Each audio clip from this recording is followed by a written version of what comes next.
Hello দর্শক, আসসালামু আলাইকুম। সবাই কেমন আছেন? আশা করছি নিশ্চয়ই সবাই ভালো আছেন, আর আমিও বেশ ভালো আছি আলহামদুলিল্লাহ।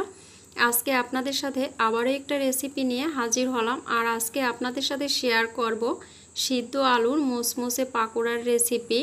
আর এই রেসিপিটা দেখতে যেমন সুন্দর হয়, খেতেও ভীষণ মজার হয়। আর এটা কিন্তু ছোট বড় সবাই খুবই পছন্দ করবে।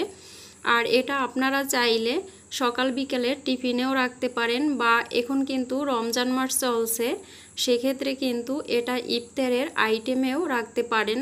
তো দর্শক, দেখে নেওয়া যাক এই রেসিপিটা কিভাবে তৈরি করে নেওয়া যায়। প্রথমে এখানে আমি 3টে সিদ্ধ আলু নিয়েছি, আর এখানে নিয়েছি 1 কাপ পরিমাণ পেঁয়াজ কুচি, 3টা কাঁচামরিচ কুচি, আর 1 চামচ পরিমাণ রসুন বাটা। এখন পেঁয়াজের সাথে কাঁচামরিচ এবং রসুন বাটা একত্রে ভালো করে মিশিয়ে একটু মেখে নিব। আর দর্শক, যারা আমার চ্যানেলটি অলরেডি সাবস্ক্রাইব করেছেন তাদেরকে অসংখ্য অসংখ্য ধন্যবাদ। আর যারা নতুন আজকেই প্রথম দেখছেন আমার ভিডিওটি, তাদেরকে আমার চ্যানেলটি সাবস্ক্রাইব করার অনুরোধ রইল। তো দর্শক, এগুলো কিছুক্ষণ মেখে নেওয়ার পর এখন আমি এ পর্যায়ে এখানে দিয়ে দিব 1/2 চামচ হলুদ গুঁড়ো, আর 1/2 চামচ লাল মরিচের গুঁড়ো, 1 চামচ টালা জিরার গুঁড়ো এবং স্বাদ মতন লবণ। এই উপকরণগুলো পেঁয়াজের সাথে দিয়ে তারপরে আবার একটু হাত দিয়ে ভালো করে মেখে নিব।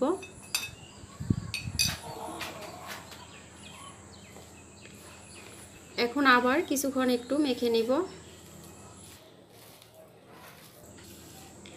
পেঁয়াজগুলো যখন একটু নরম নরম হয়ে আসবে এবং পেঁয়াজটা থেকে একটা পানি ছেড়ে দেবে, তখন বোঝা যাবে এটা মাখানো হয়ে গেছে। এ পর্যায়ে আমি এখন আলুগুলো ভেঙে নিব।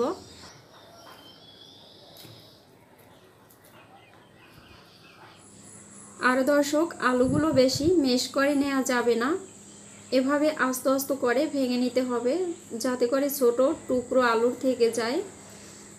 তো দর্শক, আলুগুলো গরম অবস্থায় ভেঙে নিতে যাবেন না, তাহলে কিন্তু আলুটা বেশি মেশ হয়ে যাবে, তাহলে পাকোড়াগুলো বেশি ভালো হবে না। আলু সিদ্ধ করার পর ভালো করে ঠান্ডা করে তারপরে আলুটা ভেঙে নেবেন, তাহলে দেখবেন আলুটা এভাবে আস্তে আস্তে থাকবে। এখন পেঁয়াজের সাথে এভাবে আলতো হাতে আলুটা মাখিয়ে নিব। আর এই কাজটা বেশি জোরে করা যাবে না, খুব আলতো হাতে করে নিতে হবে। এখন এই পর্যায়ে দিয়ে দিব 1 কাপ পরিমাণ বেসন, আর দিয়ে দিব 1 কাপ পরিমাণ ময়দা। 1 কাপের একটু কম দিয়েছি। আর আপনারা চাইলে ময়দার পরিবর্তে এখানে চালের গুঁড়ো ব্যবহার করতে পারেন। আর চালের গুঁড়ো বা ময়দা এটা দেওয়ার কারণ, তাহলে পাকোড়াগুলো খুব মুসমুসে হবে। এখন এটা আমি মাখিয়ে নিব। মাখিয়ে নেওয়ার জন্য এখানে সামান্য একটু পানি দিয়ে তারপর এটা মাখিয়ে নিব। যদি প্রয়োজন হয় পরবর্তীতে আবার দিয়ে নিব। একসাথে বেশি পানি দেওয়া যাবে না, তাহলে কিন্তু বেটারটা পাতলা হয়ে যাবে। এভাবে অল্প অল্প করে পানি দিয়ে তারপরে বেটারটা মাখিয়ে নিব।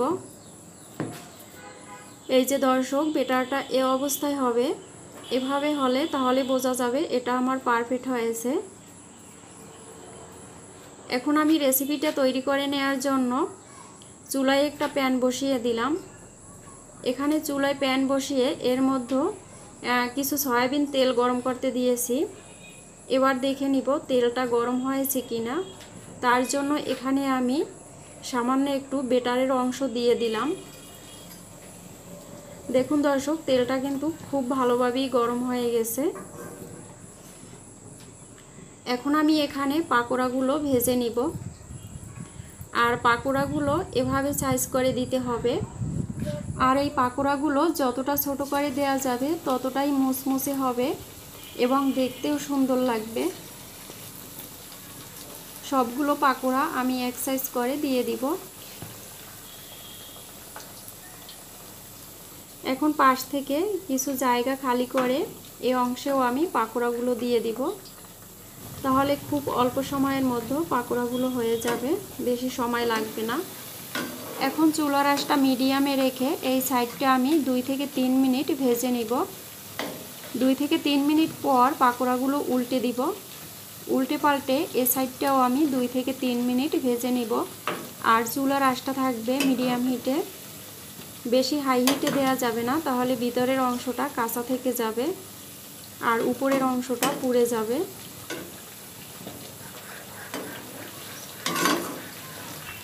এভাবে নেড়ে চেড়ে আমি পাকোড়াগুলো এখন দেখে নিব হয়েছে কিনা। তো দর্শক দেখুন পাকোড়াগুলোর কিন্তু খুব সুন্দর একটা কালার এসে গেছে। এখন পাকোড়াগুলো আমি তুলে নেওয়ার জন্য এখানে একটা প্লেট নিলাম, এর উপরে একটা সাদা কাগজ দিয়ে দিলাম, তাহলে পাকোড়ার যে এক্সট্রা তেল থাকবে সেটা কাগজের চষে নেবে। এখন পাকোড়াগুলো আমি প্লেটে তুলে নিব।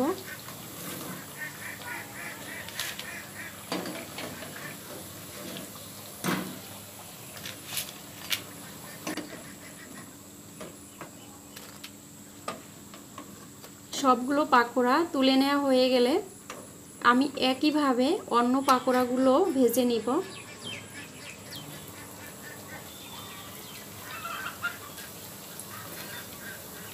এই পাকোড়াগুলো দেয়া হয়ে গেলে আমি একইভাবে এই সাইডটা 2 থেকে 3 মিনিট ভেজে নিব, তারপরে উল্টে দিব। উল্টে দিয়ে অপর সাইডটাও আবার 2 থেকে 3 মিনিট ভেজে নিব। আর চুলার আঁচটা থাকবে মিডিয়াম হিটে।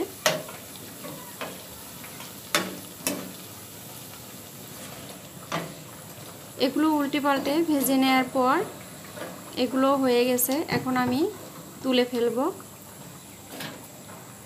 তো দর্শক দেখলেন তো কত সহজে হয়ে গেল সিদ্ধ আলুর দারুণ একটা পাকোড়ার রেসিপি। আর এটা দেখতে যেমন সুন্দর, খেতেও ভীষণ মজার হয়। আর এটা ছোট বড় সবাই খুবই পছন্দ করবে। রেসিপিটা যদি ভালো লাগে চ্যানেলটি সাবস্ক্রাইব করার অনুরোধ রইল।